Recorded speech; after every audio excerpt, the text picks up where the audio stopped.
Hi, I'm Reverend Doolittle. I'm a retired senior special agent with the Minnesota Bureau of Criminal Apprehension.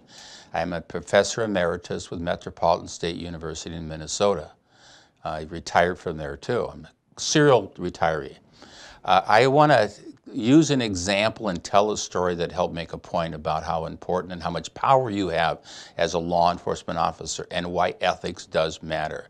Now, a lot of times the story I'm going to tell you, I actually have the video, but I don't want to use the video out of respect for the people involved. I have actually presented cold case homicide, and that's mostly where I spent most of my career, running a cold case homicide unit with the state of Minnesota. And I also talk about ethics, and interview and interrogation, or I call the general art of interviewing and persuasion.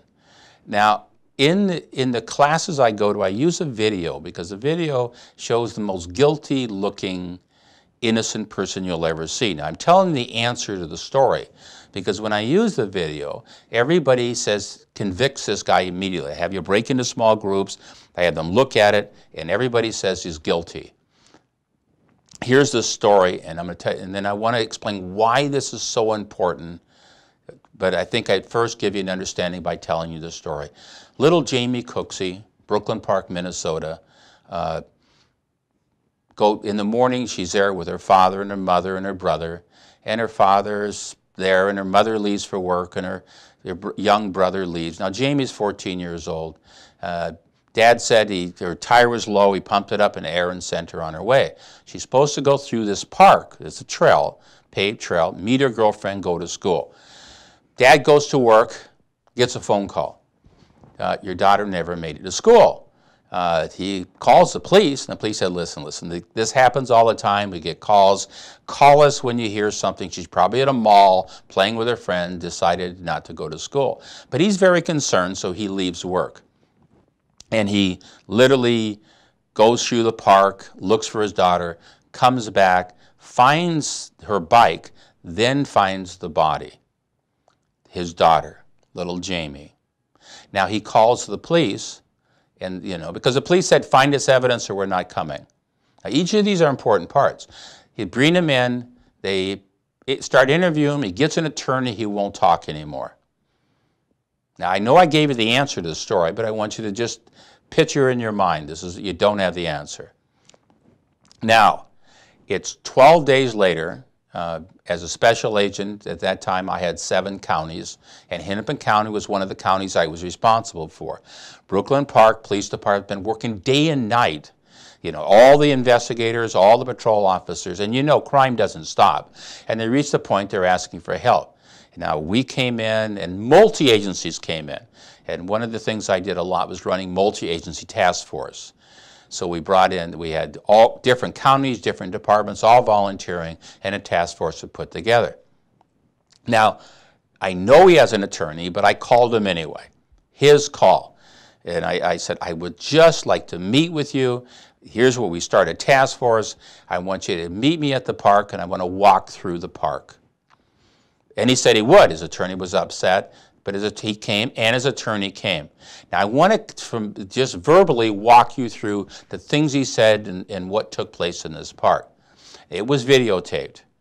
I meet him in the park, and we start walking. So we're walking down the trail, talking, and I asked him where as he looks around and he looks at the spot and says, well, I didn't pay attention over here because I really didn't think this would be the scene of the crime or a crime. It would be farther down.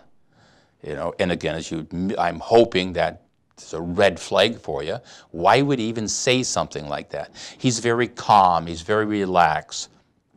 He continues his walk down as he's talking. Now, he refers to his daughter continually. I didn't think the body would be here. I thought the body would be down farther. Not as Jamie. He then continues, and it's a short, this is a 22-minute video, but I'm going to walk you through the key parts. He says, I walked past, and then I turned around, and as I was coming back, I looked and I saw something, and it was to his right. And he says, I looked, and it was a bike, and it was her bike. And he said, there was a piece of paper, I think, that caught my eye.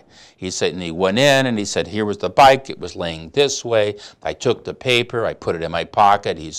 And then we say, what happened then? He said, well, I took the bike, because he was on his bike when he's looking. Then I walked both bikes back to the house, called the police again, and then he said, I took and I went back to where I found the bike, and again, the police said, find us evidence. He found evidence. He said, I looked around, his words, he said, I stood back and I surveyed the area for a while. And then he said, I walked over and I looked like somebody had walked in the woods here. So he said, I walked into the woods. And he said, I yelled her name, not hard, this is his word, Jamie, Jamie, Jamie. As I walked in the woods and I got on top of this mound and I looked down, he said, I could see her body down there. And he did say, I panicked and I yelled, Jamie, and I went down. Then he describes Jamie, she had one shoe off, and my daughter wore a lot of hairspray, he said, and he goes on. And he shows no emotion, no feeling at all. Now, this video, like I said, I have used it so many places, and everybody, they break into groups, they look at it, and nobody even questions it, so blatant. This is the guilty person. And he's not, and that's the point of my story, but it goes beyond that. Now, others came into the investigation, and everybody immediately believed he did it. I mean, his demeanor, there was no emotion, there was no feeling. He referred to Jamie, the body, for goodness sake. I felt that girl was the same age as my daughter, and if she was late even during this time, I had more emotion. Well, the investigation continued on. And it was about a month into the investigation, and an individual, and I'll use his name, Richard Mormon. Richard Mormon had just got out of prison a little while ago for 3 rapes, 2 rapes and a kidnapping, actually. I think it was 3 rapes, 2 in parks just like this. They didn't know where he was, and actually he was working at Burger King in the next town, and he was hiding in those woods in there watching kids going, and poor Jamie happened to walk through alone. Now, he got caught because in another park in the same town, a young girl was scared to walk home, and he was at a party, and he said, I'll walk you home. He grabs her, he takes her into the woods, in the park, and he's trying to sexually assault her. And again, I'd love to tell you with a great piece of investigation, and we, solved, but like everything in life, a little luck goes a long ways. A father and a son get lost, they pull off the road. In front of the park, they hear this girl in there, they run to a house, they were able to call the police catch him, and through interviewing, and which I was involved in, he admitted that this was his girlfriend, and they're having rough sex, and she accidentally died because she was strangled, actually from a cord around her neck from the back, and sexually assaulted, which there's no connection, and he's not the boyfriend. Now,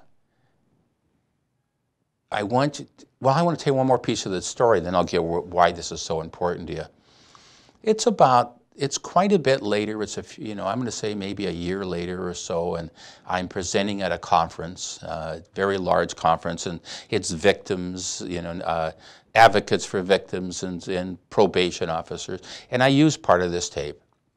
And I actually have an article called "The Disease is Certainty," and it's in the 2012 FBI Bulletin. That really talks about this whole thing. And his wife's in the audience. And, Linda's his wife, of the father, the mother of the child. And we talk. And she says, don't you know what happened after? Because I said this, his actions were so, no emotion, no feeling. She said, what happened is, remember when you came over and told us you made an arrest? Now, this is like 2 in the morning. We wake them up, we say made an arrest, because at 3 in the morning, the press are beating on their door. I said, no, what happened? No, I don't know. She said, well, he was the rock. He was totally the rock. Our lives were totally destroyed, falling apart, and he was the rock. He was there. I said, did it bother you? He had no emotions. Yeah, it did. It really did.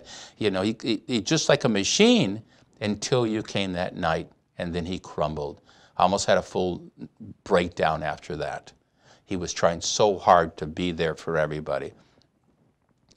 I know him. By the way, another year later, 2 years, 3 years afterwards, he dies of a heart attack.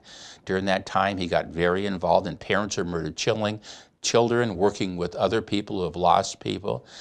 Linda and Jim were really nice people. But let's take you back in my story and why it matters.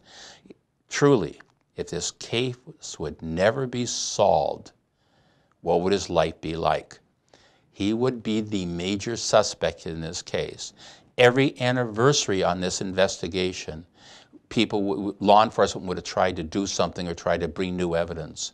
He would have been the focus. Now, he would never be enough evidence in this to go to court and defend himself, but forever, and in time, his family, because the media would believe it, everybody would believe it, he would be the one that killed Jamie, and his life would be totally destroyed. You, as law enforcement, have unbelievable power, and that's why ethics does matter. Now, here's the battle.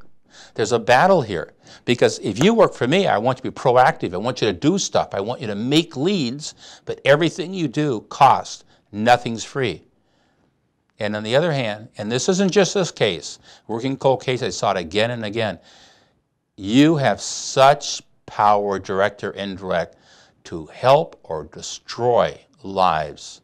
And you need to take that in consideration, because ethics does matter. I hope this helps you. Have a good day.